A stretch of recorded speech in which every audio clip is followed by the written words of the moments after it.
Hello, and welcome to the second week of 8th grade social studies online.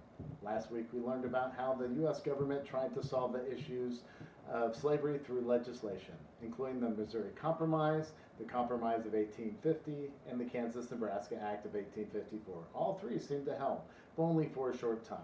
This week we're going to look at the People's Movement and how people tried to end slavery. Our central question this week is, how did society respond to these events, and how did individual responses push the South towards secession? Well, let's start with social activism towards abolishing slavery. Many people worked to end slavery, including William Lloyd Garrison. William Lloyd Garrison ran a newspaper called The Liberator, Freedom. But that's just at the beginning of the list. We have Sojourner Truth, the Grumpke sisters, Harriet Tubman. I wouldn't mess with her, right?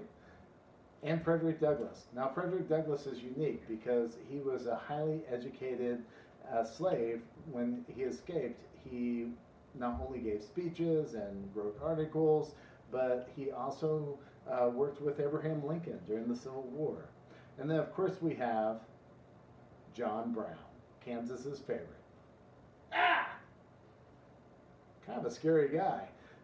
So there, of course, is one person that probably is credited for social activism, maybe more than any other person, and that is, of course, Harriet Beecher Stowe.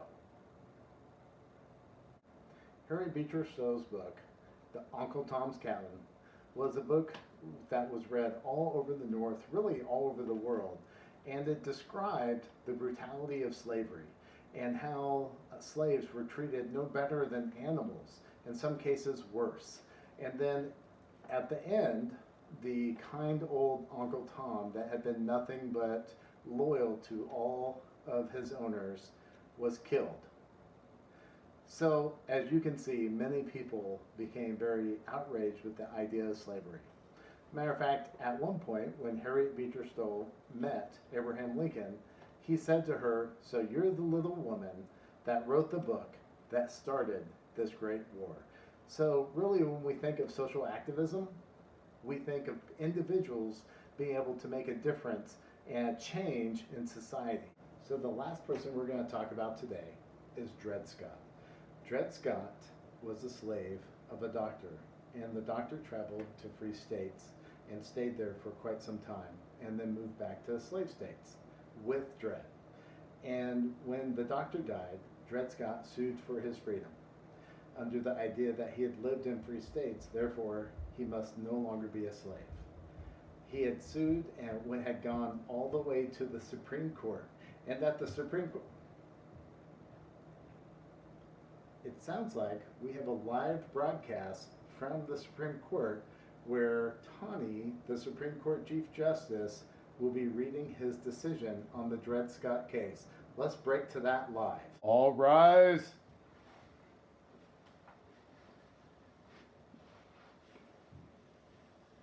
You may be seated. The Supreme Court has issued a 7-2 decision against Dred Scott. In the opinion written by me, Chief Justice Roger Taney, the court ruled that black people are not included or not intended to be included under the word citizens in the Constitution, and therefore can claim none of the rights and privileges which that instrument provides for secures to citizens of the United States. Furthermore, in accordance to the ruling on Dred Scott, it should be said that the entire Missouri Compromise as a limitation on slavery has exceeded the U.S. Congress's powers under the Constitution and should be struck down. Wow, what a ruling. Couldn't believe it. I didn't see that coming. So what that means is not only is Dred Scott still a slave according to the Supreme Court, but all slaves are considered not citizens under the Constitution, which means they have no rights under the Constitution either. And then Taney goes even further, which he didn't have to, But he goes even further and he strikes down the Missouri Compromise and basically states that Congress didn't have the power to limit where slaves or where slavery can exist. And so essentially now slavery could exist anywhere in the United States. So that brings us to the election of 1860, where there are lots of people running for president. There's a new political group, the Republicans, where Abraham Lincoln is the main candidate. And he is running for president under the idea that they're going to stop the spread of slavery, not necessarily stop slavery. But the South sees the writing on the wall, and when Abraham Lincoln is elected, the South secedes before he even takes the oath of office.